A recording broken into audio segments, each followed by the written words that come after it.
A new LSU portal target has emerged. We'll tell you about him. It's Locked on LSU. Let's go.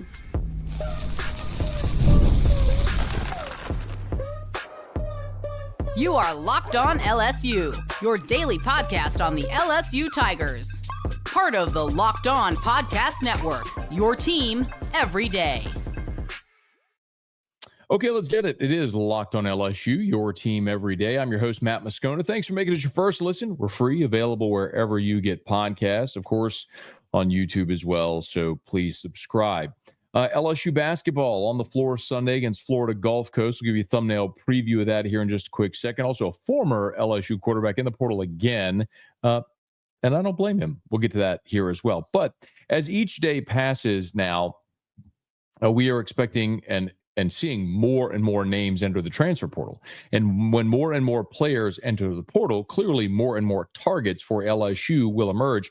And almost as soon as Oklahoma tight end Bauer Sharp entered the transfer portal, or it was reported by Hayes Fawcett that Bauer Sharp would enter the portal, I got a text saying that LSU is going to be interested in Bauer Sharp.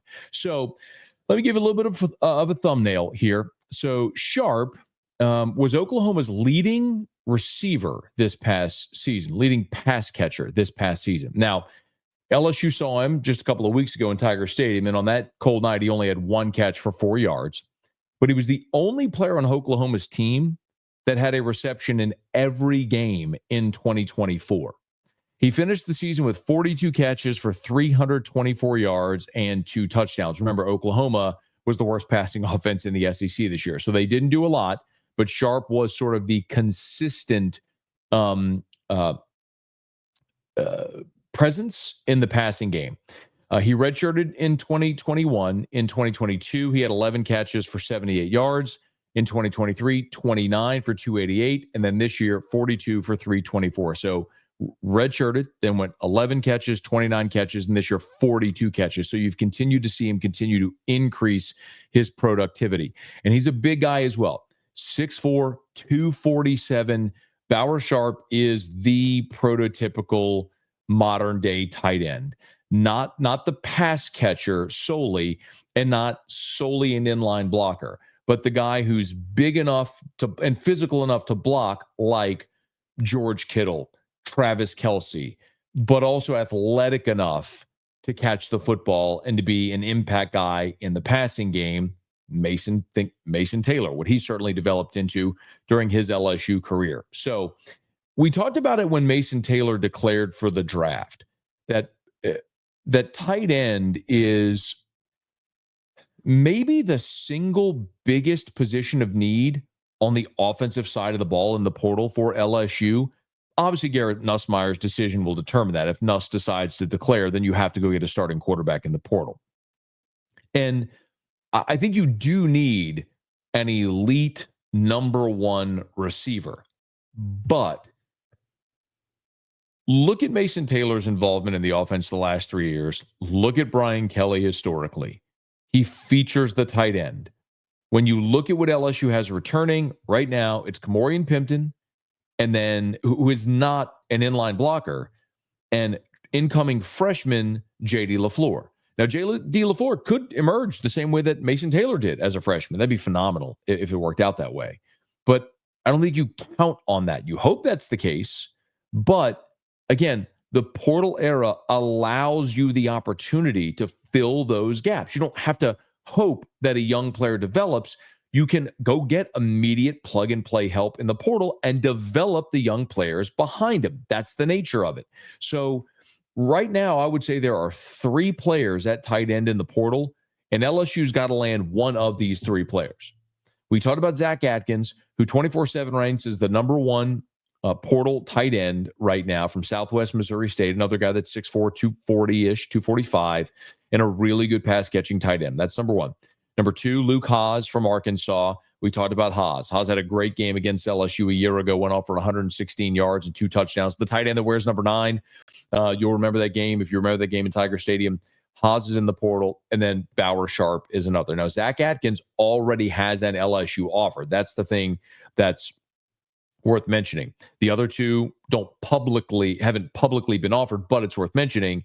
Haas, and Sharp can't officially go into the portal until Monday. Zach Atkins, because he plays at a lower classification, can already be contacted by coaches, and so he's already reported that offer. But you better listen from the LSU perspective. And I told you I'm going to repeat myself a lot. If you're an everydayer, thank you for being there. But if you're new to this, I'm going to say this a lot over the next month. Talk to me in a month. The whole approach was you wanted to sign a great 2025 class, and LSU did that, but they weren't going to overpay for guys like Bryce Underwood and Jakeem Stewart and Cade Phillips, who you saw sign with other schools late in the process, and you lost them over money. Okay, well, you had money allocated for those players. Now reallocate those funds to go ham in the portal.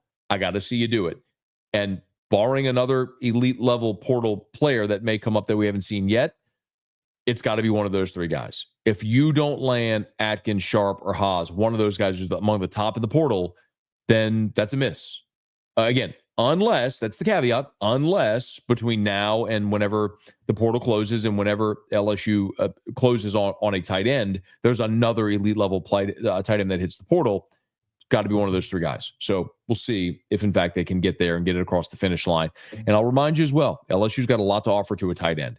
You obviously have immediate playing time because Mason Taylor just left, and you don't have a veteran a young veteran ready to step up. Mac Markway transferred to Nebraska. Connor Gilbreth, who was the blocking tight end, also left this past offseason.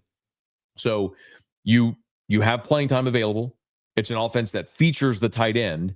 Brian Kelly has a great history of pumping tight ends into the NFL, and you have money to spend. So go spend it and get one of those guys. Maybe it'll be Oklahoma tight end Bauer Sharp, who's entered the transfer portal. Former LSU quarterback TJ Finley also entered the transfer portal. Again, I got a thought on that, and I want to talk about LSU and Florida Gulf Coast and hoops. Just a quick thumbnail preview on that as we continue Locked on LSU, your team every day. Oh, y'all, we are here in holiday time. What a great time to remind you about Omaha Steaks, because nothing delivers comfort and joy quite like the unrivaled quality and taste of Omaha Steaks. It's guaranteed perfection in every single bite, and right now you can save on unforgettable gifts with 50% off site-wide at omahasteaks.com. Plus, score an extra $30 off with promo code COLLEGE. With 5 generations of experience, they consistently deliver the world's best steak experience, and the gifting experts at Omaha Steaks have made it easy to deliver the perfect gift, thoughtfully curated gift packages featuring gourmet favorites. From legendary steaks to mouth-watering desserts and more, save 50% off site-wide for a limited time at omahasteaks.com. Plus, our listeners get an extra $30 off with promo code COLLEGE. That's 50% off at omahasteaks.com and an extra $30 off with promo code COLLEGE. Minimum purchase may apply. Today's show is also brought to you by FanDuel. Get ready to tackle the NFL action with FanDuel, America's #1 sportsbook, because right now, new customers can bet $5 and get $150 in bonus bets if you win. The FanDuel Sportsbook app gives you everything you need to place live bets on the NFL all in one place. So when you get a hunch in the middle of the game, you can check out the latest stats, view live play-by-play, and so much more. There's a fly in front of my face. When you place your bets, just visit FanDuel.com to join today. You'll get started with $150 in bonus bets if you win your first $5 bet. That's FanDuel.com. Never waste a hunch and make every moment more with FanDuel, an official sports betting partner of the NFL.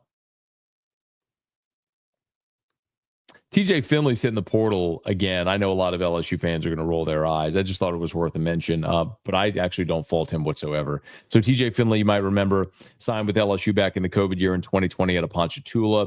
Played a good bit. Had some really good moments for LSU. Beat South Carolina in the COVID year in Baton Rouge. Led a great comeback in the rain up in Fayetteville to beat Arkansas. Really disappointing game at Auburn, but it's to be expected with a freshman making that first start on the road. But Finley left LSU, spent 2 years at Auburn. After that, went to Texas State, where he threw for over 3,400 yards, hit the portal after 1 year at Texas State, landed at Western Kentucky this past season, and was the starter there at Western Kentucky, but in the third week suffered an injury that made him miss the bulk of the season. By the time he came back, his replacement just started the remainder of the season. So Finley has a sixth season. He's going to take advantage of it. And I don't blame him. I don't know that TJ Finley has a surefire NFL or pro career ahead of him. That would seem to be a stretch. But he's 22 years old, and quarterbacks are the most important position in organized team sports.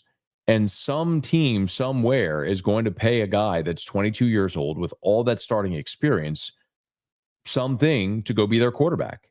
And that sure beats the alternative in life. I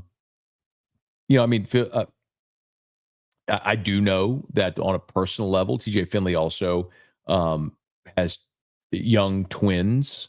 And if you're a young father and you're trying to provide for your family, I don't fault him whatsoever for trying to go find an opportunity to continue playing football and make good money, maybe better money than you would as a student somewhere or working some other job. So a sixth year in college, maybe an opportunity to work on a second degree to make more money than you could anywhere else. And then who knows, maybe another year to start and an opportunity at the next level, even if it's holding a clipboard, who knows, but the chase is dream. So I wish TJ Finley good luck, man. That's a Louisiana kid who had some really nice moments for LSU, and I want good things for all young people. So, and for all people. So good luck to TJ Finley on what's next, but he will play for his fifth school in 6 years, wherever he lands in 2025. LSU basketball is back on the hardwood on Sunday. They're going to host Florida Gulf Coast. It'll be a 2:00 Central Time tip. You remember Florida Gulf Coast nearly a decade ago just caught fire in the NCAA tournament with Dunk City. This is not Dunk City. This is actually really the antithesis of Dunk City. This is a Florida Gulf Coast team that when you look at pace of play, plays among the slowest in the country. They want to slow things down. So really what you have with LSU and Florida Gulf Coast is contrasting styles, greatly contrasting styles. Florida Gulf Coast wants to slow things down. LSU wants to get out and run. Florida Gulf Coast wants to muddy up the game. LSU is very athletic and can be around the rim as well. So this will be a really interesting matchup just because of the contrasting styles between the two teams. But LSU is a heavy favorite in the game. The line, as of the time of this recording, is LSU 14.5.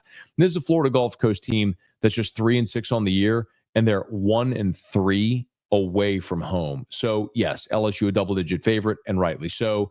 Florida Gulf Coast has lost to UNC Greensboro, TCU, St. Bonaventure, Drake, Northeastern, and Furman. Their wins are against Cal State, Bakersfield, Florida International by a point, and then they won at Florida Atlantic 80-78. So a couple of close wins. But again, this is a Florida Gulf Coast team that's not going to get up and down and try to run. This is a team that scores 64 a game. LSU 82 a game.